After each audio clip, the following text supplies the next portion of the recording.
Մարտի 28-ին Գանձաքարի միջնակարգ դպրոցում կայացավ Դիջիկոդ կիրառական ծրագրավորման 10-րդ պատանեկան մրցույթի մարզային փուլը Տավուշի մարզի մասնակիցների համար։ Տավուշի մարզում գործում են 79 արմատ աշխատանոցներ, որտեղ սովորում են շուրջ 1142 երեխաներ։ Այս երեխաներից 181-ը հայտ էին ներկայացրել մասնակցելու այս տարվա Դիջիկոդ մրցույթին։ Այս տարի արդեն մենք 10-րդ անգամ անցկացնում ենք Դիջիկոդ պատանի ծրագրավորողների մրցույթը, որի հիմնական նպատակն է սովորողների մոտ բարձրացնել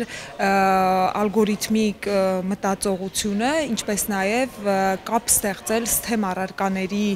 միջև, բարձրացնելով հետաքրքրվածությունը STEM առարկաների ոլորտում, որտեղ բոլորիս հայտնի է, որ այս ոլորտում մենք ունենք խնդիրներ ներգրավվածության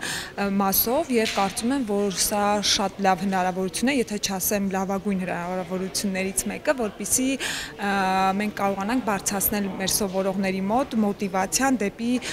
STEM կրթությունը։ Մրցույթի հիմնական նպատակներն են զարգացնել դպրոցականների ալգորիթմական մտածողությունը, աշակերտներին խաղ սպառողից վերածել խաղ ստեղծողի եւ զարգացնել ստեղծագործական ունակությունները։ Դիջիկոդի Python-ի մարզային փուլում հաղթահարել եմ մարզային փուլը եւ անցել եմ հանրապետական փուլ։ Մարզային փուլում կարողացել եմ տալ լուծումները խնդիրների համար եւ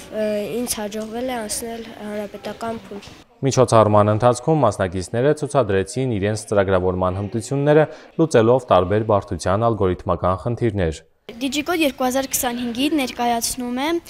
մաթեմատիկական արկածներ գործողությունների աշխարհում խաղը, այն նախատեսված է տարրական դասարանի աշակերտների համար, այն օգնում է խաղի միջոցով սովորել միանիչ եւ բազմանիչ թվերի հետ մաթեմատիկական գործողություններ կատարելը, խաղը ավելի հետաքրքիր դարձնելու համար յուրաքանչյուր առաջադրանք ունի սահմանափակ ժամանակ։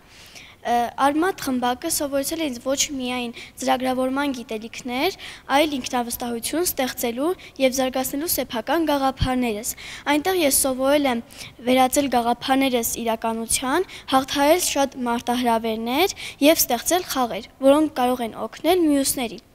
Այս խաղը դրավար օրինակն է եւ ես համոզված եմ, որ սա դեռ սկիզբն է իմ ստեղծագործական ճանապարհի։ Մրցույթի մարզային փուլին կհաջորդի հանրապետական փուլը, որը նախատեսված է անցկացնել 2025 թվականի ապրիլի 12-ին Երևանում։ Ստեղծել ենք վիրտուալ լաբորատորիա, որտեղ ներկայացրել ենք հետաքրքիր փորձեր քիմիա, ֆիզիկա եւ մաթեմատիկա առարկաների շուրջ։ Ներկայացրել ենք 30-ից ավել փորձեր, որոնց մի մասը գործնական են, մի մասը տեսական։ Հիմնականում աշխատել ենք ներկայացնել այնպիսի փորձեր, որոնք որ չկան լաբորատորիաներում այդ սարքերը ու հնարավոր կլինի վիրտուալ տարբերակով պակասը լրացնել։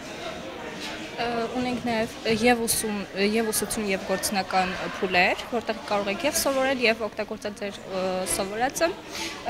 Ինձ թվում է մեր խաղը հետագայում պետք է գալի աշակերտներին, որովհետեւ այդ առարկաները հիմնականում շատ է կրկնում ու շատ պետք է երեխեքին։ Առաջատար տեխնոլոգիաների ձեռնարկությունների միությունը 2011 թվականից իրականացնում է արմատ ճարտարագիտական աշխատանոցների ծրագիրը, որի նպատակն է ամրապնդել Հայաստանում տեխնիկական կրթության հիմքերը եւ աջակցել դպրոցականների մասնագիտական կողմնորոշմանը։